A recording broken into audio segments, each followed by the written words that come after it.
João, capítulo 13.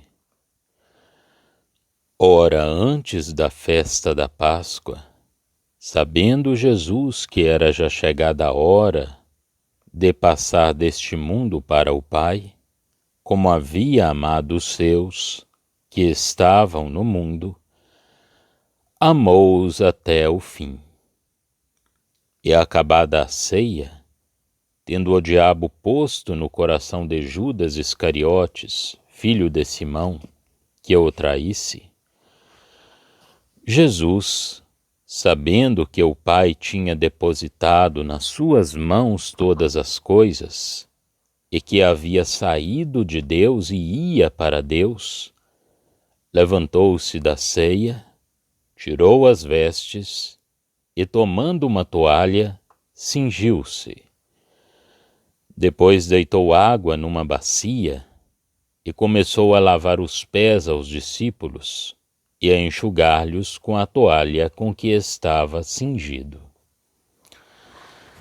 Aproximou-se, pois, de Simão Pedro, que lhe disse: Senhor, tu lavas-me os pés a mim?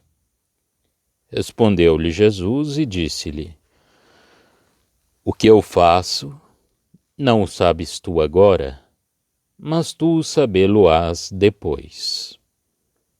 Disse-lhe Pedro: Nunca me lavarás os pés. Respondeu-lhe Jesus: Se eu não te lavar, não tens parte comigo. Disse-lhe Simão Pedro: Senhor, não só os meus pés, mas também as mãos e a cabeça. Disse-lhe Jesus: Aquele que está lavado não necessita de lavar senão os pés, pois no mais todo está limpo. Ora, vós estáis limpos, mas não todos.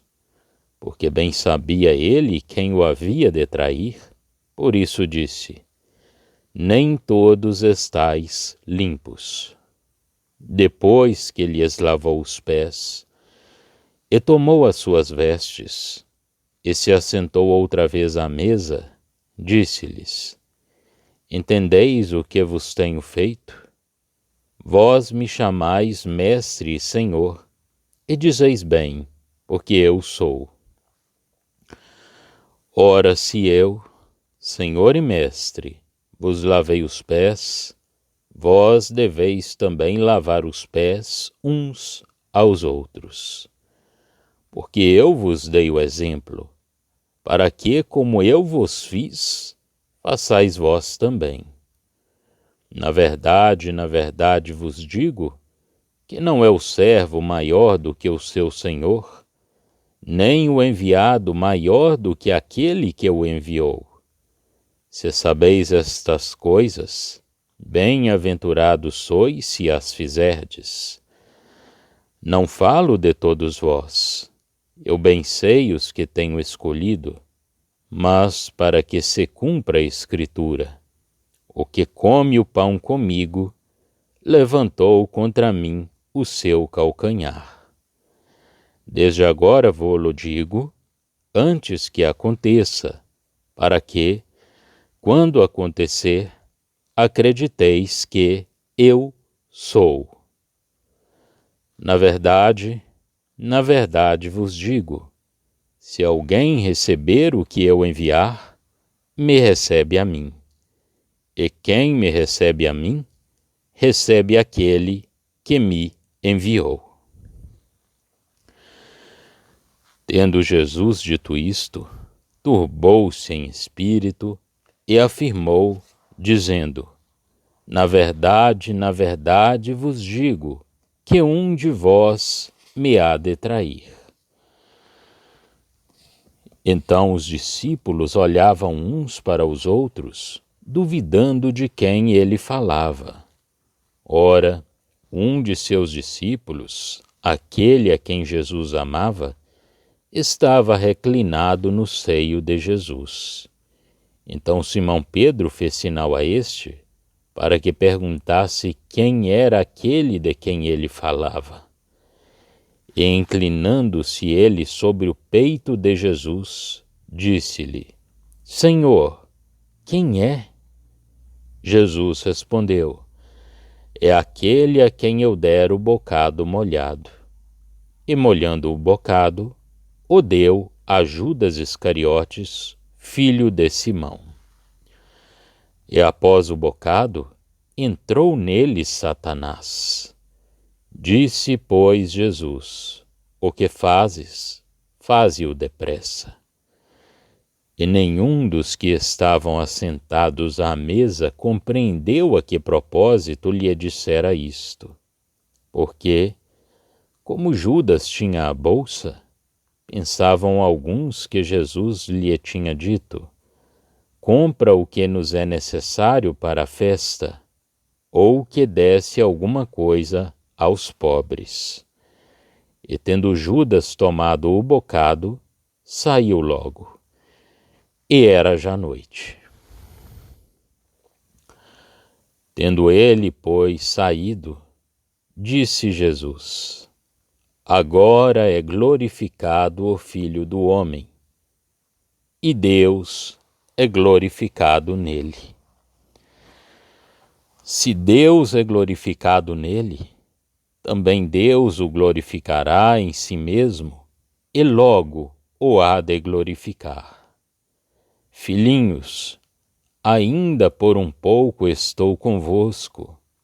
Vós me buscareis, mas, como tenho dito aos judeus, para onde eu vou, não podeis vós ir? Eu vô-lo digo também agora.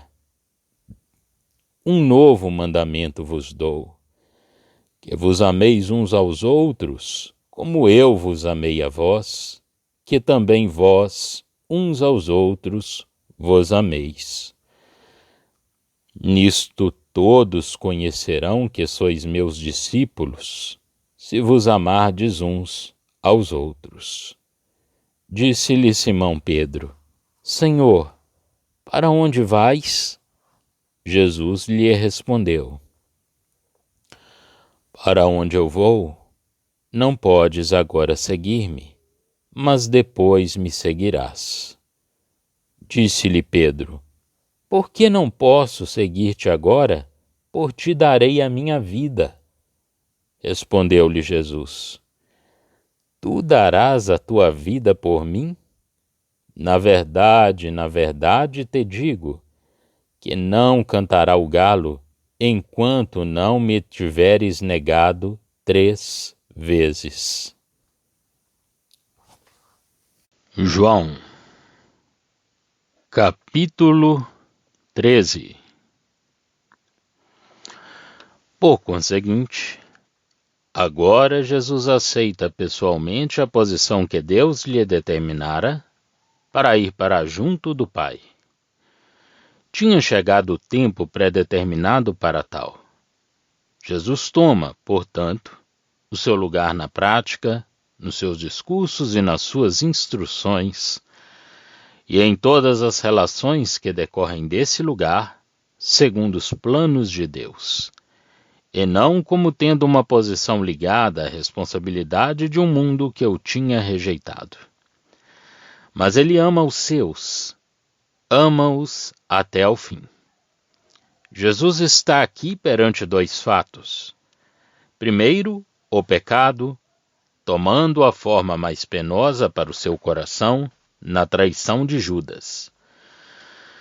Segundo, a consciência que ele tinha das relações em que se encontrava antes de vir a esse mundo, e a cuja glória retornava, isto é, a sua glória pessoal e celeste, é a consciência que ele tinha da glória que lhe era conferida. Ele tinha vindo de Deus e voltava para Deus, porque o Pai tinha posto todas as coisas em suas mãos. Mas nem a sua entrada na glória, nem a falta de coração do homem pecador afastam o coração de Jesus dos seus discípulos, nem o fecham às suas necessidades. Simplesmente, ele exerce o seu amor para os pôr de acordo com a nova posição que lhes preparava, indo para junto de Deus. Já não podia ficar com eles na terra. Todavia, embora tendo de deixá-los, não os abandonaria e qualificá-los-ia para poderem estar onde ele estivesse. Amava-os com um amor que nada podia entravar.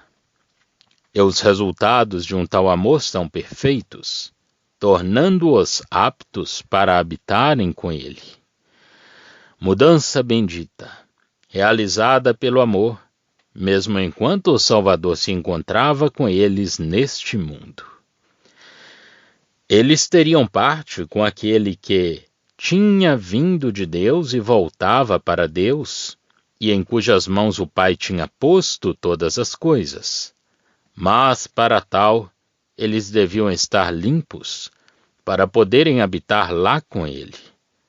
Para esse fim, Jesus é ainda servo deles em amor, e agora mais do que nunca.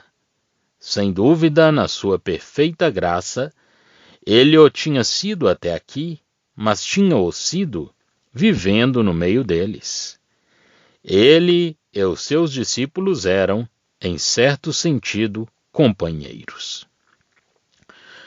É por isso que os vemos cear todos aqui à mesma mesa. Mas agora ele deixa esta posição, levanta-se da mesa. Com efeito, foi isso mesmo que lhe sucedeu, quando subiu ao céu e foi para Deus. Todavia, se é certo ele levantar-se e deixar o seu lugar no meio dos seus discípulos, não deixa, no entanto, de se cingir para os servir. Toma água para lhes lavar os pés, enxugando-os com uma toalha, que era o sinal do seu serviço. É assim que Cristo, embora no céu, realiza para nós o serviço do seu amor. Não há sangue aqui, e sem dúvida assim devia ser. Ele não veio somente pela água, mas pela água e pelo sangue. No entanto, aqui a lavagem é, sob todos os aspectos, pela água. A lavagem dos pecados pelo seu próprio sangue não é jamais repetida. Ela é efetuada uma vez por todas. Se assim não fora, Cristo deveria ter sofrido muitas vezes, ver Hebreus 9 e 10. Pelo que concerne a imputação, já não há consciência de pecados. O Senhor, vindo como homem, toma sobre si a forma de servo, Filipenses 2, e conservá-la-á sempre. Poderíamos admitir que ele a tal renunciaria ao subir à glória, mas não é assim. Vou preparar-vos lugar, diz o Senhor agora, tal como em Êxodo 21. Eu amo a meu Senhor, a minha mulher e aos meus filhos, não quero sair forro. Ele fica servo para sempre, mesmo quando poderia ter tido 12 legiões de anjos a servi-lo. Aqui, ele é servo para lavar os pés dos seus, sujos pela passagem através deste mundo. Em Lucas 12, vemos que, na glória, ele conserva o lugar de serviço, e é agradável pensar que, mesmo lá em cima, ele nos comunica para nossa felicidade as mais ricas bênçãos do céu. E o efeito dessa obra é este: o Espírito, pela palavra, tira, de modo prático e seguro, a imundícia que nós temos acumulado na nossa marcha através deste mundo de pecado. Nessa marcha estamos em contatos com este mundo que rejeitou o seu Salvador. O nosso advogado, que está no céu, comparar 1 João 2, lava-nos da impureza do mundo pelo Espírito e pela palavra. Limpa-nos, tendo em vista as relações com Deus seu Pai, nas quais ele nos colocou, ao entrar no céu como homem celeste. É-nos, pois, necessária uma perfeita pureza que convenha à presença de Deus. Aliás, não se trata senão dos pés. Os corpos dos sacerdotes, que serviam a Deus no tabernáculo, eram lavados quando eram consagrados, e isso não se repetia. Assim, a regeneração, Uma vez obtida pela palavra, já se não repete. A expressão aquele que está lavado é diferente de lavar os pés. A primeira designa todo o corpo, a segunda apenas uma parte dele, as mãos ou os pés. Nós temos continuamente necessidade da segunda, mas uma vez nascidos da água pela palavra, já não somos lavados de novo, do mesmo modo como a primeira consagração dos sacerdotes nunca mais se renovava. Os sacerdotes apenas lavavam as mãos e os pés todas as vezes que se ocupavam do serviço, que se aproximavam de Deus. O nosso amado Salvador restabelece a comunhão e a capacidade de servirmos a Deus, pois que as tínhamos perdido. O Senhor o faz, e nós, diante de Deus, estamos pessoal e inteiramente limpos. Vemos, na narrativa que agora estudamos, que este era o serviço de Cristo, o serviço do seu amor. Ele enxugava os pés dos discípulos com a toalha de que estava cingido. Ora, ter os rins cingidos figurava um estado de servidão. O meio empregado para a purificação era a água, figura da palavra aplicada pelo Espírito Santo. Pedro recua perante o pensamento de que Jesus se coloque tão baixo, versos 6 a 8. Mas é necessário que nos submetamos a este sentimento. O nosso pecado foi de tal ordem que só a humilhação de Cristo nos pode purificar dele. Nada mais nos faria conhecer verdadeiramente a perfeita e resplandecente pureza de Deus, nem o amor, a dedicação e o sacrifício do nosso bendito Salvador, e termos um coração santificado pela presença de Deus. Pedro então pede a Jesus que lhe faça o mesmo às mãos e à cabeça, verso 9. Mas isso já está feito. Assim, Jesus recusa-lhe, dizendo-lhe que aquele que está lavado não tem necessidade que lhe lavem senão os pés. Se nós somos seus, estamos regenerados e purificados pela palavra que ele já aplicou às nossas almas. Somente a palavra é aplicada pelo Espírito Santo para restabelecer a comunhão com Deus, purificando-nos daquilo que nos impede de dela gozarmos, quando temos sujado os pés ao andarmos pelo mundo. Era assim que deveríamos agir a respeito dos nossos irmãos, aplicando a palavra, segundo o modelo do serviço de Cristo em graça. Judas não estava limpo, não tinha nascido de novo e não tinha sido purificado pela palavra que o Senhor tinha pronunciado. No entanto, tendo enviado por Jesus aqueles que a tinham recebido a Cristo, como sucede ainda hoje com aqueles que Jesus envia pelo seu Espírito. Ora, isto traz ao coração do Senhor a traição de Judas, e a sua alma está angustiada quanto ao pensamento que o oprimia. O Senhor liberta-se desse peso, comunicando aos seus discípulos o que ia suceder.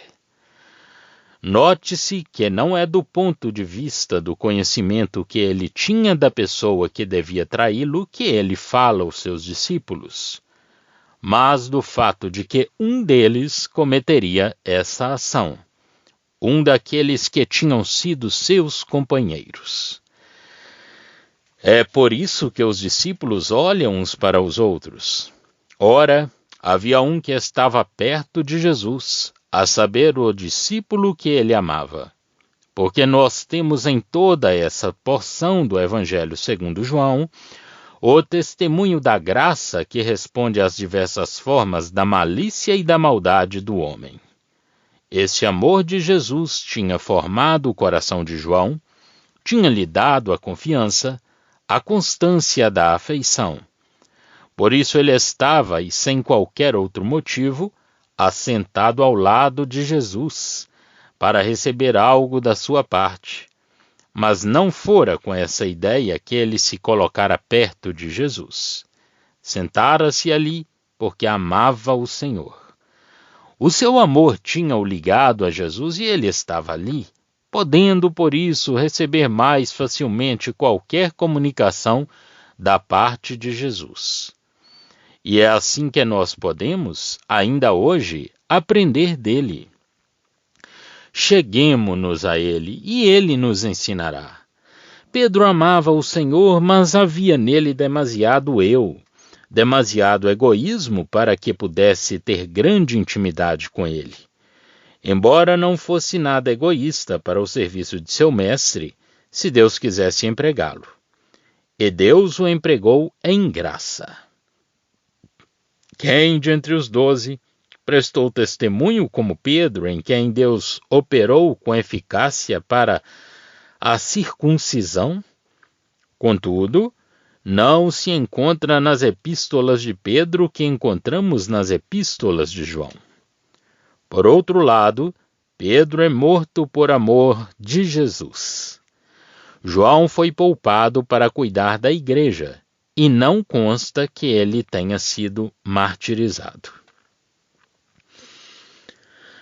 Aliás, cada um tem o seu lugar soberanamente dado por Deus. Pedro amava a Cristo e ele mesmo estava ligado a João por aquela afeição comum que os unia ao Senhor. Encontramo-los constantemente unidos. Pedro também quer conhecer a sorte de João, como nos é relatado no fim deste evangelho. Pedro usa João para perguntar ao Senhor quem seria aquele de entre eles que o trairia. Lembremo-nos de que estamos perto de Jesus, só por amor dele, é o meio mais seguro de termos o seu pensamento, quando ideias ansiosas nos vêm perturbar. O Senhor designa Judas pelo pedaço de pão molhado, o que teria feito parar qualquer outro, mas que, para este, não era senão o selo da ruína. Aliás, é assim, embora em diversos graus, com toda a graça de Deus, quando exercida para com uma alma que a rejeita. Após o bocado de pão molhado, Satanás entra em Judas.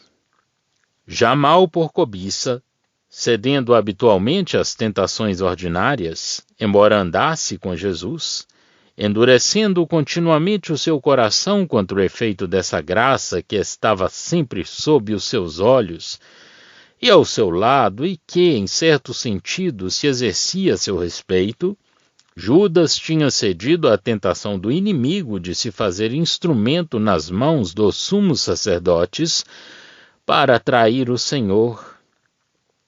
Judas fora oferecer-se a eles. Sabia o que eles pretendiam. E quando, apesar da longa familiaridade com a graça e com a pessoa de Jesus, enquanto ele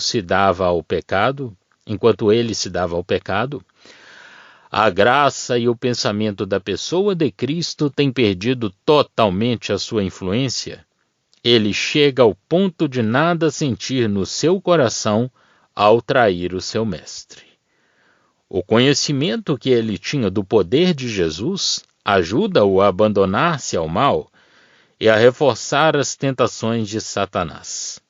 Porque, evidentemente, Judas estava persuadido de que Jesus conseguiria sempre livrar-se dos seus inimigos. E, com efeito, pelo que dizia respeito ao poder de Jesus, ele tinha razão. Mas o que sabia Judas dos planos de Deus? A sua alma estava mergulhada em densas trevas morais, porque ele rejeitara a luz que devia brilhar no seu coração. E agora, após este último testemunho, que era ao mesmo tempo um sinal da graça e manifestava o verdadeiro estado do insensível coração de Judas, como também o exprime o salmo que aqui se cumpre, Satanás entra nele.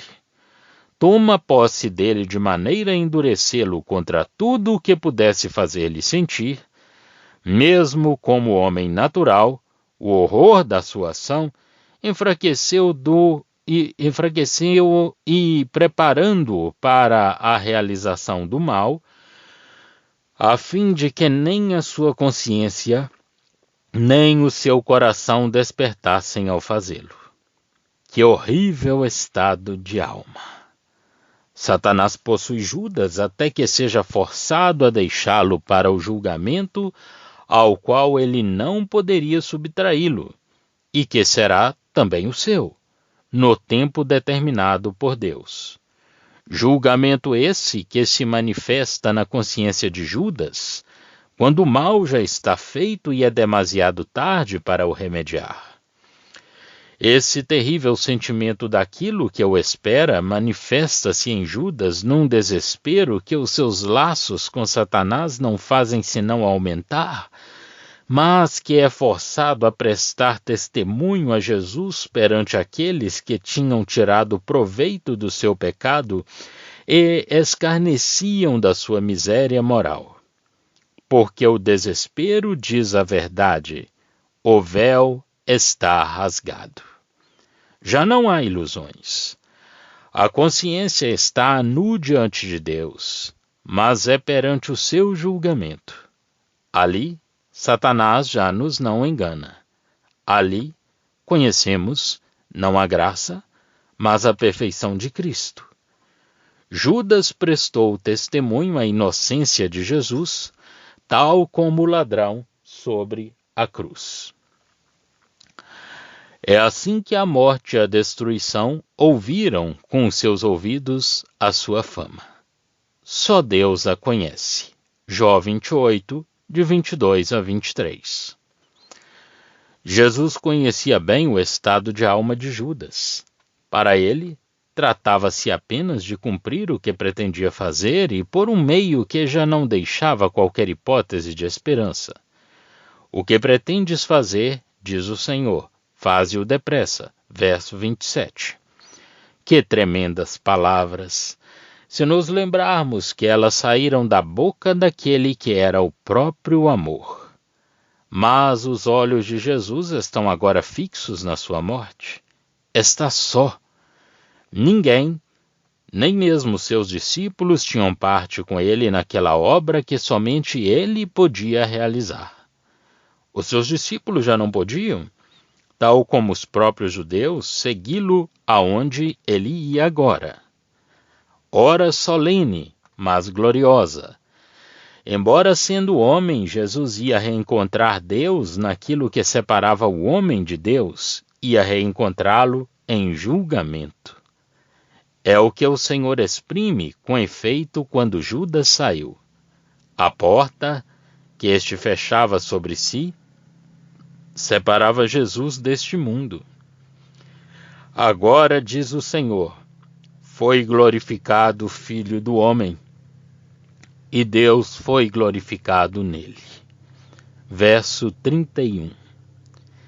Ele tinha dito já, no capítulo 12, quando os gregos se tinham aproximado para o verem. É chegada a hora de ser glorificado o Filho do Homem, mas era da glória futura, da sua glória como Senhor Supremo de todos os homens, e mesmo de todas as coisas que ele falara. Porém, esse momento ainda não tinha chegado e por isso ele disse, Pai, glorifica o teu nome. Jesus devia morrer. Era o que glorificava o nome de Deus, num mundo cheio de pecado. Era a glória do Filho do Homem cumprir essa obra num lugar onde se desenvolvia todo o poder de Satanás, onde se encontrava todo o efeito do pecado e o juízo de Deus contra o pecado. Ali, a questão do pecado ficou moralmente decidida. Ali, Satanás, no seu poder sobre o homem pecador, o homem sob o poder do pecado e de tudo que manifestava sua inimizade contra Deus, e Deus encontram-se. Não que a disciplina fosse exercida, como no caso de Jó, mas pela justiça. Ali foi manifestado que Deus é contra o pecado. Ali, por Cristo se ter dado a si mesmo, todos os seus atributos estiveram em ação e foram glorificados. Ali, enfim, por tudo que se tinha manifestado, todas as perfeições de Deus, que a malícia de Satanás não podia atingir, foram glorificadas, sendo manifestadas em Jesus ou por meio do que Jesus fez e sofreu. Essas perfeições tinham sido, enquanto a graça se manifestava, desenvolvidas diretamente em Cristo. Mas agora a posição que ele tomou sobre a cruz dá a Deus a oportunidade de manifestar todos os seus atributos. Cristo é Deus e é o homem perfeito. Cristo colocou-se numa posição onde Deus pôde mostrar a perfeição divina de todos os seus atributos morais. Mostrou-a pelo homem em Jesus, ali onde ele se encontrava, no lugar do homem, e onde, feito pecado, e graças a Deus pelo pecador, Deus foi glorificado nele. Vejamos o que se passou na cruz. O poder completo de Satanás sobre os homens, exceto sobre Jesus. O homem em total inimizade contra Deus, manifestada pela rejeição de seu filho. Deus manifestado em graça. Em seguida, em Cristo, como homem, amor perfeito para com seu Pai. Perfeita obediência, e isso em lugar do pecado, quer dizer, como tendo sido feito pecado. A perfeição do amor do Senhor para com seu Pai e a sua obediência manifestaram-se totalmente quando ele foi feito pecado perante Deus sobre a cruz. Em seguida, a majestade de Deus confirmada e glorificada. Hebreus 1:10. O seu juízo completo e justo contra o pecado, como sendo ele o santo, mas também o seu amor perfeito pelos pecadores, dando-lhes o seu unigênito Filho. É assim que nós conhecemos o amor de Deus por nós, pecadores. Resumindo, na cruz encontramos o homem completamente mergulhado no mal, no ódio contra o que era bom, o poder total de Satanás no mundo, como príncipe deste mundo. O homem em bondade perfeita, em obediência e em amor para com o Pai, apesar de tudo o que isso lhe poderia custar. Deus, na sua justiça infinita e absoluta contra o pecado, e no seu amor divino e infinito para com os pecadores. A bondade e o mal são plenamente revelados para sempre. É a salvação estabelecida. É lançado o fundamento dos novos céus e da nova terra. Assim, bem poderemos repetir. Agora é glorificado o Filho do Homem, e Deus é glorificado nele. Completamente desonrado pelo primeiro homem, Deus é agora muito mais glorificado pelo segundo, e é por isso que ele coloca este segundo homem, Cristo, na glória, e imediatamente sem esperar a vinda do reino. Mas isto que acabamos de dizer, para uma melhor compreensão, exige algumas palavras menos abstratas. A cruz é o centro do universo, segundo os planos de Deus. Ela é o fundamento da nossa salvação e da nossa glória, ao mesmo tempo que é a mais gloriosa manifestação da glória e do poder de Deus.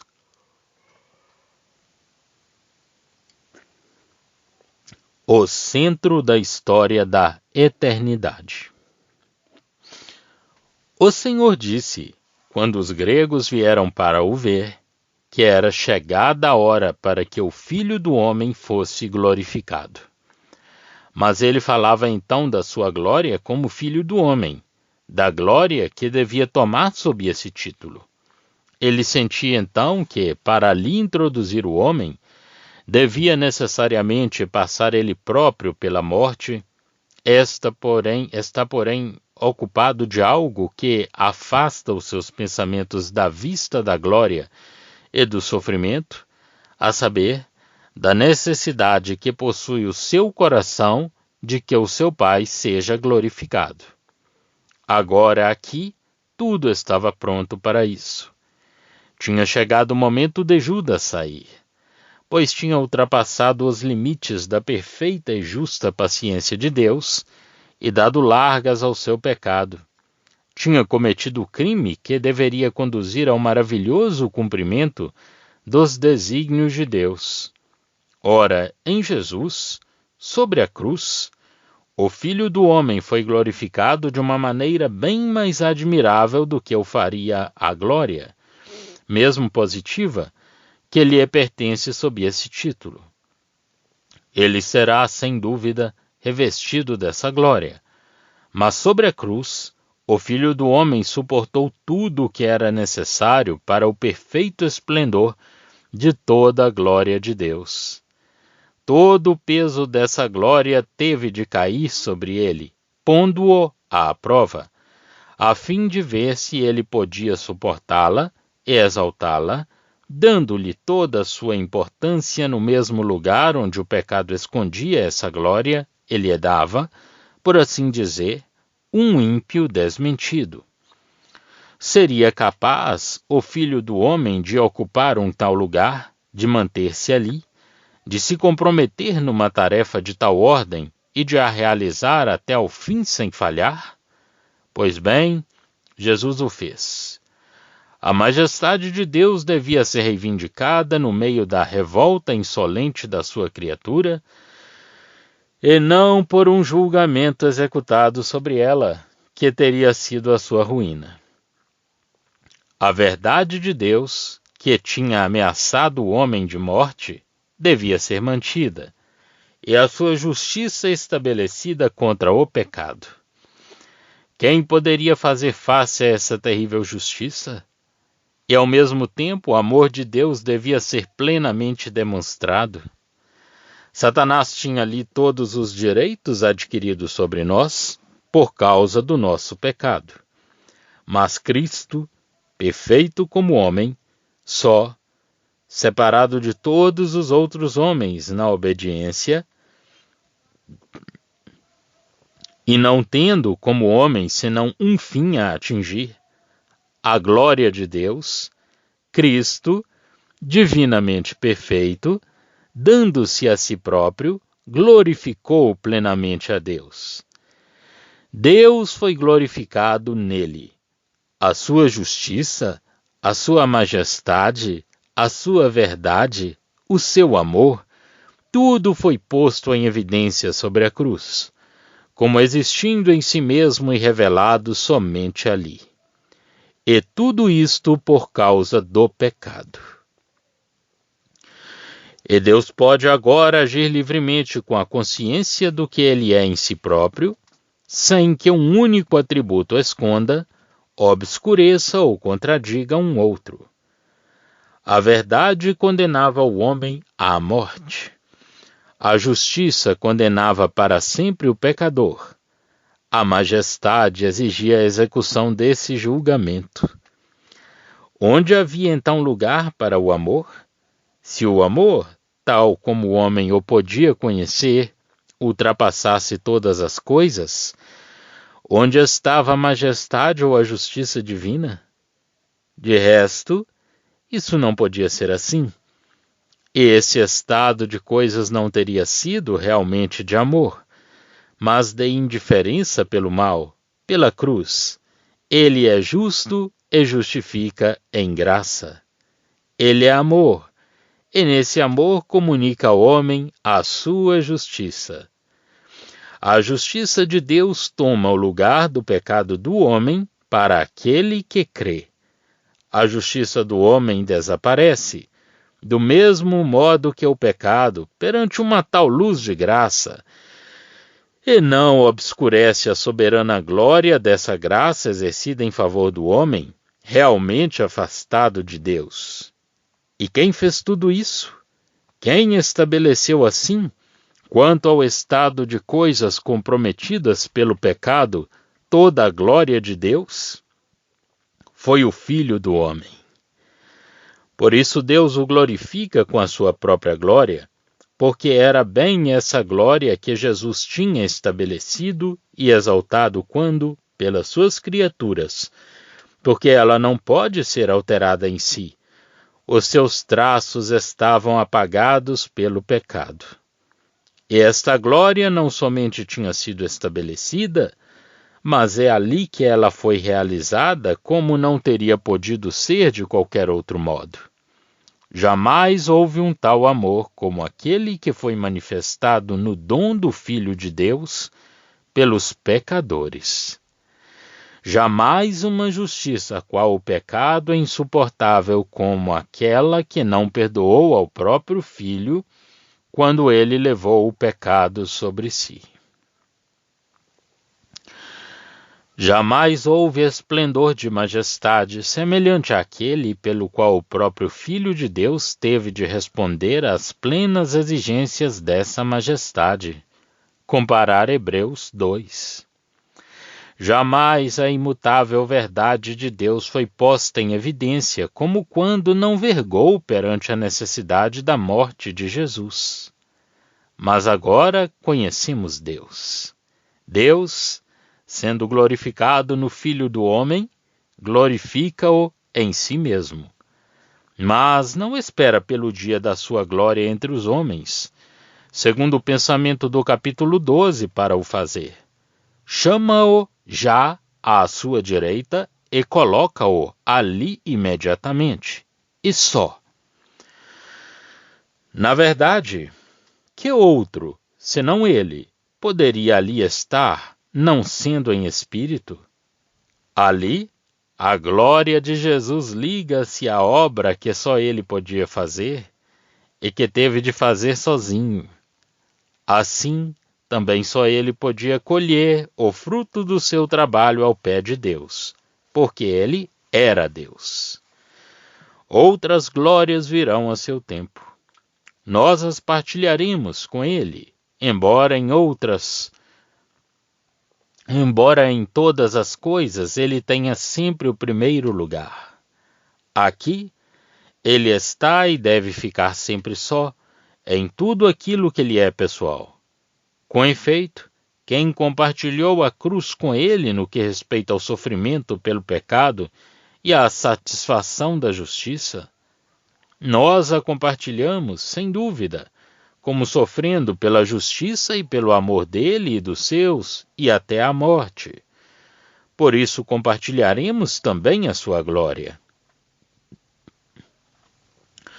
Mas é evidente que não poderíamos glorificar a Deus como sacrifício pelo pecado.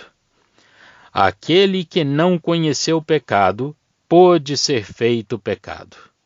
O Filho de Deus pôde, sozinho, levar esse fardo.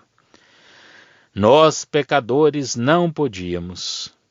É neste espírito que o Senhor, quando a sua alma se derramou exprimindo esses gloriosos pensamentos, esses maravilhosos desígnios, se dirige com afeto aos seus discípulos, dizendo-lhes que as suas relações com eles, neste mundo, iam dentro em pouco terminar, porque ele ia para onde, assim como os judeus incrédulos, eles não podiam segui-lo. Versos 33 e seguintes.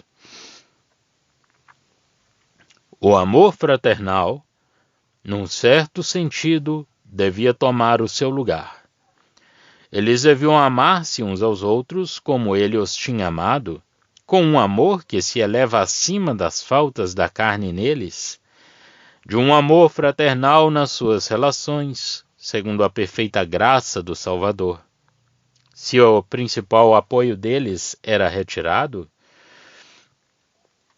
apoio sobre o qual vários se apoiavam, eles deviam agora suportar-se uns aos outros, amando-os e com verdadeiro e sincero amor.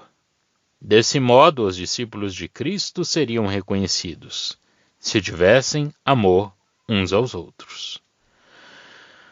Ora, Simão, Pedro, quer penetrar lá, aonde nenhum homem, exceto Jesus, podia entrar, na presença de Deus, pelo caminho da morte. Era a autoconfiança, a confiança da carne. O Senhor, em graça, Responde-lhe que lá, aonde ele vai, Pedro não pode agora segui-lo. Jesus devia primeiramente esgotar esse mar insondável para o homem, esse Jordão transbordante, a morte. Depois, quando essa já não for a condenação da parte de Deus, quando já não for manejada pelo poder de Satanás, porque sob esses dois pontos de vista, Cristo destruiu inteiramente o seu poder sobre o crente, então o seu pobre discípulo ali será aceito por amor de Cristo e da justiça.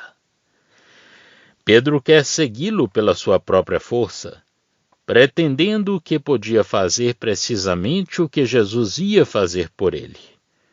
No entanto, quando o momento chegou, assustado logo ao primeiro movimento do inimigo, Pedro recuou diante da voz de uma simples criada e nega ao seu mestre, que ele tanto ama.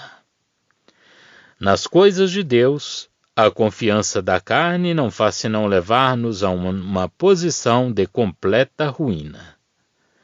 Por muito sinceras que sejamos, sozinhos nada podemos contra o inimigo. Necessitamos da força, do amparo, da proteção de Deus. Só com ele seremos vencedores. Já estão disponíveis para leitura os comentários do Novo Testamento e do Antigo Testamento de João Nelson Darby. Estão nos formatos de livro, e-book, também aplicativo para o celular Android. Visite o nosso site www.palavrasdoevangelho.com.